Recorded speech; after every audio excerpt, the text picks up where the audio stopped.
ఓం శివాయ శ్రీమాత్రే నమః. మిత్రులకి శ్రేభిలాషులకి అలాగే నేను ఇంతగా ఆదరిస్తున్న యూట్యూబ్ ప్రేక్షకులందరికీ కూడా పేరు పేరు ధన్యవాదాలు.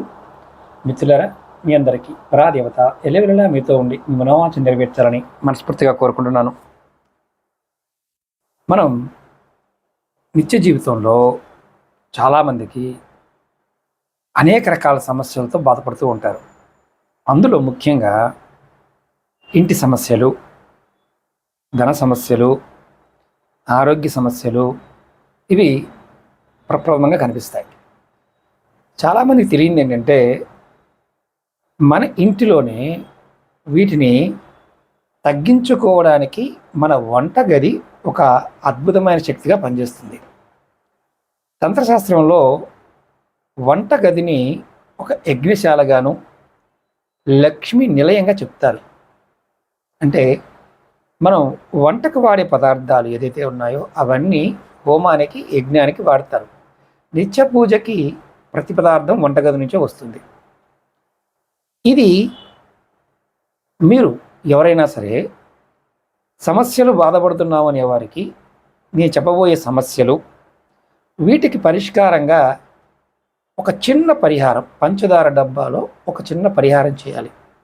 ఈ పరిహారం చేస్తే చాలు, మీరు ఏదైతే కోరికలు ఉన్నాయో, సంపద కావాలనుకుంటున్నారో ఆ సంపద కోరికలు కూడా ప్రత్యేకించి మీరు అడిగినంతగా వస్తాయి. అలాగే మీకు ఈ వీడియో నచ్చినట్లయితే లైక్ చేయండి. ఛానల్ని కొత్తగా చూసే మిత్రులు సబ్స్క్రైబ్ చేసుకోండి. పక్కనే గంట సింబల్ ఉంటుంది, దాన్ని యాక్టివేట్ చేసుకొని ఈ వీడియోని 10 మంది మిత్రులకి షేర్ చేయండి. మనం ప్రతిరోజు కూడా పంచదార వాడుతూ ఉంటాం కదా. ఈ పంచదార శాస్త్రంలో మాధుర్యానికి సంబంధించిన పదార్థంగా చెప్తారు. అంటే శుక్రుడికి ఈ పదార్థాన్ని కేటాయించడం జరిగింది. ఎవరి జాతకంలో అయినా సరే శుక్రుడు యోగించినప్పుడు ఆ ఆనందం వేరే ఉంటుంది. సంపద, సుఖము, శారీరకంగా, ఆర్థికంగా, మానసికంగా, కారు, బంగ్లా, వస్త్రాలు, మనం వేసుకునే మేకప్ దగ్గర నుండి ఇవన్నీ కూడా శుక్రుడి నుంచే వస్తాయి. జాతకంలో శుక్రుడు బాగోనప్పుడు మనం ఇవన్నీ కోల్పోతాం. మీ ఇంట్లో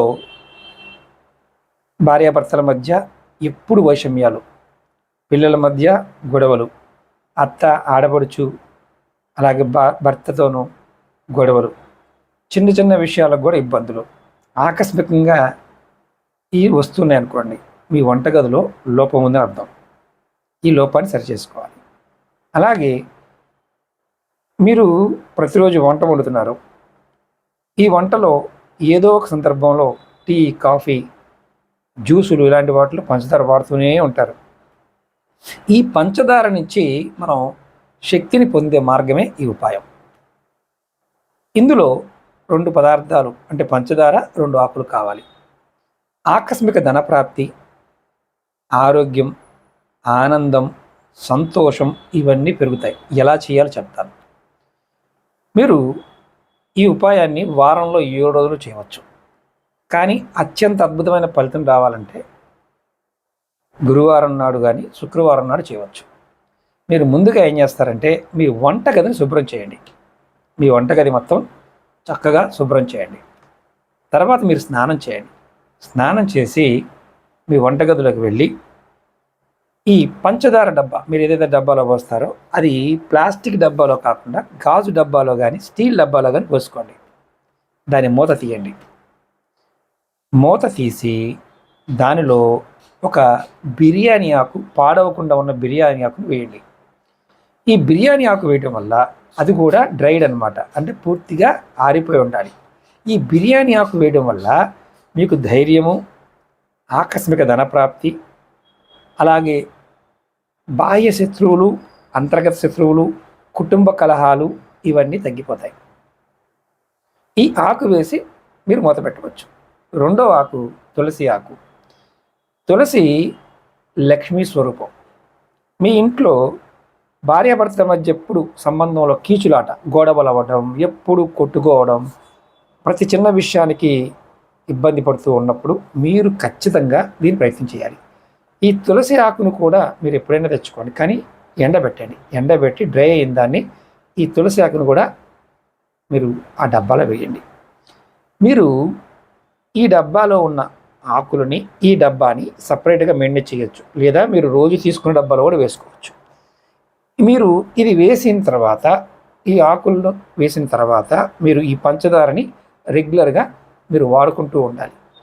ఎప్పుడైతే మీరు ఇలా వాడుతూ ఉంటారో ధైర్యము, అదృష్టము, సంపద, గొడవలు, ఇబ్బందులు ఇవన్నీ మెల్లమెల్లగా తొలగిపోతాయి. ఈ ఆకుల్ని 15 రోజులు ఉంచుకోండి. తర్వాత ఈ ఆకులు తీసేసి పారేసి మళ్ళీ కొత్తవి వేసుకోండి. ఇలా మీరు 15 రోజులకు ఒక్కసారి చేస్తూ ఉండండి. మీకు సంపద పాయింట్ ఆఫ్ వ్యూలో లెక్క పెట్టుకోలేనటువంటి సంపద కూడా లభించడానికి శుక్రుడు కారణమవుతాడు. బిర్యానీ ఆకు మామూలుగా మనకు వంటకి మాత్రమే అనుకుంటాం. తంత్రశాస్త్రంలో దీనికి ఉన్న శక్తి అమోఘం. సూర్యుడికి ఉన్నటువంటి శక్తి ఈ బిర్యానీ ఆకు ఉంది అని చెప్తారు. అంత గొప్ప శక్తి. ఆయుర్వేదంలో ఇవన్నీ మందులు, తంత్రంలో ఇవన్నీ మన కోరికలు తీర్చే పదార్థాలు.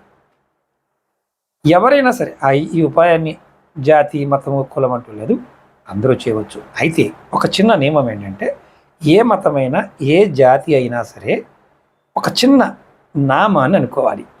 ఈ నామాన్ని మీరు ఎవరైతే ఈ ఉపాయం చేస్తారో, మగవారు చేయవచ్చు, ఆడవారు చేయవచ్చు, పిల్లలు ఎవరైనా చేయవచ్చు. ఈ నామాన్ని మనసులో రోజు ఒక 108 సార్లు అనుకోవాలి. ఓం శ్రీం మహాలక్ష్మియే నమః. మతము జాతితో పని లేదు, ఎవరైనా అనొచ్చు. ఇది ఆ రోజు వేసే ముందు అనుకోవాలి, సంకల్పం చెప్పుకోవాలి. ఇది ఒక వశీకరణంలా పనిచేస్తుంది, ఒక ఆకస్మిక ధన ప్రాప్తికి ఒక మార్గంలా పనిచేస్తుంది, కుటుంబ కలహాలు తగ్గిస్తుంది, అందరినీ కూడా, ఇంట్లో ఉన్న వాళ్ళందరినీ ప్రేమ, అభిమానము, ఆప్యాయతతో దగ్గర చేస్తుంది. మరి బయట వాళ్ళు వస్తారు, గురువుగారు టీ కాఫీ ఇస్తాము, ఇవ్వవచ్చా?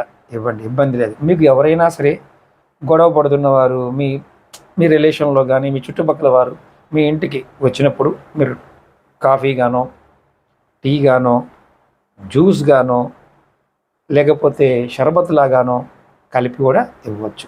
దానివల్ల కూడా వారు కూడా మారుతారు. ఈ పదార్థాలకు ఉన్న చైతన్య స్థితిని మనం ముందుగా వంటగదిలో మొదలుపెట్టాలి. వంటగది శుభ్రంగా ఉండాలి, ఇది గుర్తుంచుకోవాలి. అలాగే ముఖ్యంగా రాత్రిపూట పడుకునేటప్పుడు మీ వంటగదిలో ఉండే సామాన్లు షింకులో ఉంటాయి. కొంతమంది భోజనం చేసి అలా పడేస్తారు, పడేయకండి. మీకు పని మనిషి ఉందనుకోండి, వాటిలో ఉన్న అన్నం మెతుకులన్నీ ఒక డబ్బాలో వేయండి, నీటిని తురిపి పక్కన పెట్టండి. కడగద్దు, జస్ట్ నీరు పోసి పక్కన పెట్టండి. ఇలా చేయటం వల్ల మీ పితృదేవతలు మిమ్మల్ని చక్కగా చూసుకుంటారు. మీకు లక్ష్మీ యోగాన్ని కలగడానికి ఒక మార్గాన్ని ఏర్పాటు చేస్తారు. ఇలా కాకుండా మీరు ఇష్టారాజ్యంగా చేశారనుకోండి, యథా రాజా తదా ప్రజ. ఈ ఉపాయం చేస్తూ ఈ చిన్న ఈ విషయాన్ని కూడా గుర్తుంచుకోగలిగితే మీ జీవితంలో అద్భుతమైన మార్పుల్ని, అద్భుతమైన సంపదను చూస్తారు. చేతితో లెక్క పెట్టుకోలేనంత సంపద మీకు లభిస్తుందని తంత్రశాస్త్రం చెప్తుంది. అంటే పంచదారని మనం వాడే విధానంలో కూడా ఉంటుంది, పంచామృతంలో కూడా వాడతాం. అంటే అంత శక్తి దీనిలో ఉంటుంది. శుక్రుడు ఎవరికైతే యోగిస్తాడో, ఎవరి ఇంటిలో అయితే శుక్రుడు యొక్క శక్తిని పెంచుతారో ఆ ఇంట్లో స్త్రీలు, పురుషులు చక్కని సంసారం చేస్తారని శాస్త్రం చెప్తుంది. అలాగే మీకు ఈ వీడియో నచ్చినట్లయితే లైక్ చేసి ఈ వీడియోని 10 మంది మిత్రులకు షేర్ చేయండి. ఓం నమః శివాయ, శ్రీమాత్రే నమః.